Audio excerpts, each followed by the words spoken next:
فمن تاب من بعد ظلمه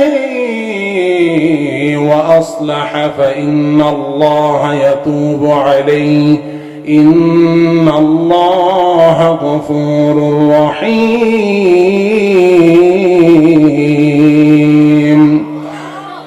আল্লাহ রাব্বুল আলামিন ডাক দিয়ে বলেন, নবী গো,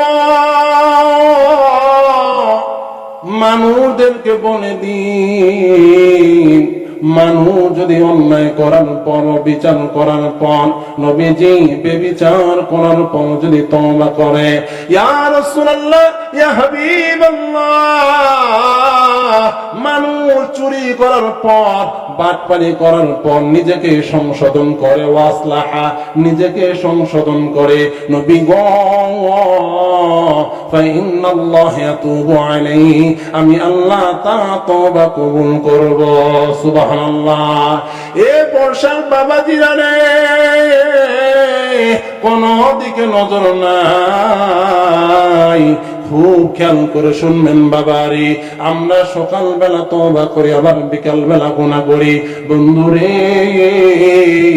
এই জন্য আব্দুল্লাহ ইবনে মুবারক রাহমাতুল্লাহ আলাইহি তার কিতাবের মধ্যে নিজেই বর্ণনা করেন, মানুষ যদি তোমরা আমার এই জিনিসটা ফলো করতে পারো, তোমাদের জীবনে গুনাহ হবে না। বন্ধু, সেই জিনিসটা কি আমরা জানতে চাই কি চাই না? বলুন না, চান কি চান না? আমার বন্ধু আব্দুল্লাহ ইবনে মুবারক রাহমাতুল্লাহ আলাইহি ডেকে বলেন, মানুষ, আমি কোন শীতের মধ্যে সফরে বের হইলাম, সফরে বের হওয়ার পর আমি যখন স্টেশনে পৌঁছাইলাম, এ বন্ধু, এ বাবাজি, আমি লক্ষ্য করে দেখলাম একটা যুবক চৌরাস্তার মধ্যে দাঁড়াইয়া নিজের হাতগুলো আসমানের দিকে উঠাইয়া আল্লাহকে দেখবেন, আল্লাহ, আমি অন্যায় করেছি, অবিচার করেছি, চুরি করেছি, বেবিচার আমি করেছি, মারামারি করেছি, আল্লাহ, আমার কি হবে উপায়? কঠিন কিয়ামতের আযাব আমি সহ্য করতে পারবো না। বাবারে, এইভাবে যখনই যুবকটা চোখের পানি ছেড়ে দিয়ে কান্দে আর কান্দে, আল্লাহর ওলি দোয়া শেষ হয়ে গেলে ডেকে বলে, যুবক, এ যুবক, কি হয়েছে তোমার? কেন তুমি এইভাবে কান্দো? চোখের পানি ছেড়ে দিয়ে কান্দো? মুসলমান বন্ধুগণ আমার, যুবক ডেকে বলে, মাওলানা, আমি কেন এবার কান্দি জানেননি? আমি এই রাস্তা দিয়ে পূর্বেও যখন অতিক্রম করেছিলাম, ও বন্ধু, আমার মা বোনরাও ওয়াজ শুনতেছে, ও মা বোন, আপনারাও খেয়াল করবেন, আমার এই 3 পয়েন্ট শুধু পুরুষদের জন্য নয়, কোন মহিলাও যদি এই পয়েন্টগুলো অনুসরণ করে, কোন যুবক বাবাজিরাও যদি এই পয়েন্টগুলো অনুসরণ করে, আমার আল্লাহ রাব্বুল আলামিন জান্নাতুল ফিরদাউসের মালিক বানায়া ধন্য করে দিবে। সুবহানাল্লাহ। আমার বন্ধুগণ, আল্লাহর ওলি ডাক দিয়ে বলে, যুবক, তোমার কান্নার কারণ কি? আমি জানতে চাই, আমাকে একটু জানাও, তুমি কেন কান্দো? যুবক ডেকে বলে, মাওলানা, আমি কান্দি এই রাস্তা দিয়েও যখন আমি পূর্বে অতিক্রম করেছিলাম, এই জায়গায় দাঁড়িয়ে আমি গুনাহ করেছিলাম। মাওলানা, আমি যদি মরে যাই, আমি যদি ইন্তেকাল করি, আর আমার গুনাহগুলো যদি মাফ করতে না পারি, কঠিন কিয়ামতের ময়দানে কি হবে উপায়? ও মাওলানা, এই জন্য আমি কাঁদি, কঠিন কিয়ামতের ময়দানে আমার গুনাহগুলো যদি প্রকাশ করে দেওয়া হয়।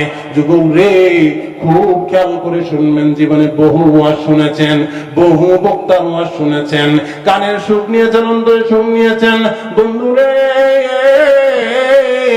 আজকে এই ছোট্ট মানুষটার এই ছোট্ট ছোট্ট কথাগুলো জীবনে পরিচালনা করুন, সিটিং করুন, ফিটিং করুন, আমার আল্লাহ এই ওসিলায় আপনাকে মাফ করে দিতে পারে। কথা বলুন ঠিক কিনা? আমার বন্ধুগণ, যুবককে জীবনে মাওলানা আমার মৃত্যু যদি হয়ে যায় কঠিন কিয়ামতের ময়দানে আমার গুনাহগুলো যখন প্রকাশ করে দেওয়া হবে, আমার বাবা উপস্থিত থাকবে, মা উপস্থিত থাকবে, আত্মীয় স্বজনরা উপস্থিত থাকবে, যেই মানুষগুলো আমাকে অনেক বড় আল্লাহর ওলি মনে করত, আমাকে অনেক বুজুর্গ মনে করত, মাওলানা ওই দিন যদি আমার গুনাহগুলো প্রকাশ করে দেওয়া হয় আমার কি হবে উপায়? ও মাওলানা, এই জন্য আমি কাঁদি। আমি তো জাহান্নামের আগুন সহ্য করতে পারবো না, আমি তো দুনিয়ার আগুন সহ্য করতে পারি না মাওলানা, এই জন্য আমি কাঁদি। মুসলমান বন্ধুগণ, আপনি তো জীবনে বহু গুনাহ করেছেন, একটা বারের জন্য তো তওবা করলেন না। এ বন্ধু কেন তওবা করলেন না? কেন আল্লাহর পেয়ারা হলেন না? কেন নবীর পেয়ারা হলেন না? আপনি যদি নবীর পেয়ারা হয়ে যান, আপনি যদি আল্লাহর আশিক হয়ে যান,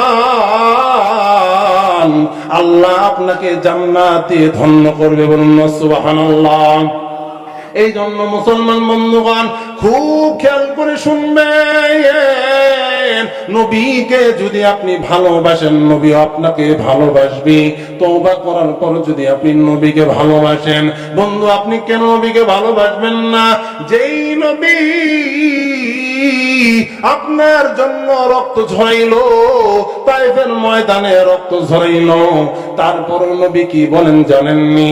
বিশ্ব নবী দীর্ঘ সময় মক্কায় ইসলামের প্রচার প্রসার করার পর আমার বন্ধুগণ এইবার বিশ্ব নবী তাইফে গমন করার পর তিনি চিন্তা করলেন হয়তোবা তাইফবাসী আমার প্রতি ঈমান আনবে, আমার কথাগুলো মেনে নিবে, এই জন্য আমি তাইফে যাব, ইসলামের প্রচার প্রসার করব।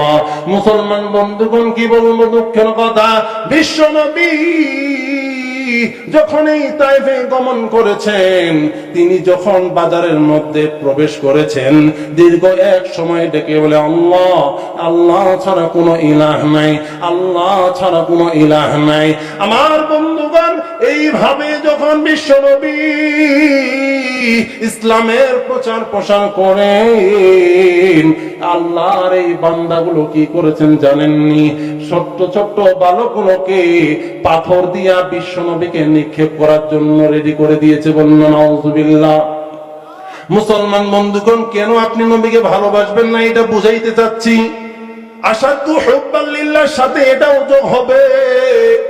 কেন আপনি নবীকে ভালোবাসবেন না? কেন আপনি নবীর আশিক হবেন না, দেওয়ানা হবেন না? বিশ্ব নবী যখন বলেন আল্লাহ ছাড়া কোনো ইলাহ নাই, বাবাজি এই ছোট্ট ছোট্ট বালকগুলো আমার নবীজির গায়ের মধ্যে পাথর নিক্ষেপ করছে। এটা বোঝার জন্য একটা জিনিস বুঝবেন, আপনি আমার শত্রু কিংবা আমি আপনাদের শত্রু, আপনারা আমাকে পাথর নিক্ষেপ করবেন, একটু আওয়াজ দিয়ে বলুন দেখি, আস্তে করবেন না জোরে করবেন? অবশ্যই খুব জোরে জোরে পাথরগুলো নিক্ষেপ করবেন। এ বাবাজি বিশ্ব নবী যখন বলে আল্লাহ ছাড়া কোনো ইলাহ নাই, তখন তারা পাথরগুলো এমন জোরে জোরে নিক্ষেপ করে, আমার নবী পাথরের আঘাত সহ্য করতে পারে না, ছটফট করে জমিনের মধ্যে পড়ে যায়। নবী গো ডেকে বলে, ও মানুষ আমাকে তোমরা পাথর নিক্ষেপ করিও না, আমি পাথরের আঘাত সহ্য করতে পারি না। ও তাইফবাসী, জন্মের পূর্বেই বাবা হারাইলাম, জন্মের কিছুদিন পরে মা হারাইলাম, মায়ের আদর পাই নাই, বাবার আদর পাই নাই। ও তাইফবাসী, পাথরের আঘাত আমি সহ্য করতে পারি না, তোমরা আমাকে আর পাথর নিক্ষেপ করিও না। বন্ধু তারা কিন্তু নবীজিকে পাথর নিক্ষেপ করছেন। সংক্ষিপ্ত করে দিলাম, বিশ্ব নবী হয়তোবা কোনো পাহাড়ে অথবা কোনো বাগানের মধ্যে আশ্রয় গ্রহণ করলেন। মুসলমান বন্ধুগণ বিশ্ব নবীর কাছে পাহাড়ের ফেরেশতারা ডেকে বলে, নবীজি আপনি যদি অনুমতি দেন আমরা তায়েফবাসীকে ধ্বংস করে দিব। কিন্তু মুসলমান বন্ধুগণ, বিশ্বনবী ওই সময় আপনাকে আমাকে বলে নাই।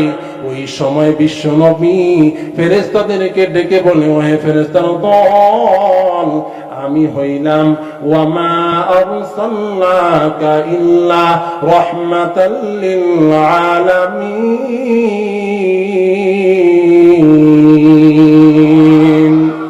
আমার বন্ধুগণ, বিশ্ব নবী ওই সময় আপনার আমার জন্য রাগান্বিত হয় নাই, আমাদের জন্য দোয়া করে গেছেন, আমাদের জন্য চেষ্টা করে গেছেন।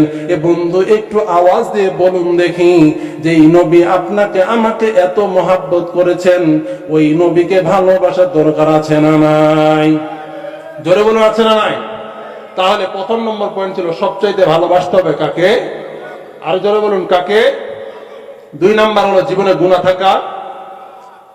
থাকা যাবে না। তাহলে গুনাহ যদি হয়ে যায় এটারও ওষুধ দিয়েছি কি দেই নাই? আল্লাহ রাব্বুল আলামিন বলেন, ফামান তাবা মিন বা'দি যুলমি ওয়া আসলাহা ফাইন্নাল্লাহা ইয়াতুবু আলাইহি। যে তওবা করলো গুনাহ করার পর এবং ফিরে আসলো, আমি আল্লাহ তার তওবা কবুল করব। আর আমি আল্লাহ যখন তার তওবা কবুল করব, তার জীবনে গুনাহই থাকবে। সুবহানাল্লাহ।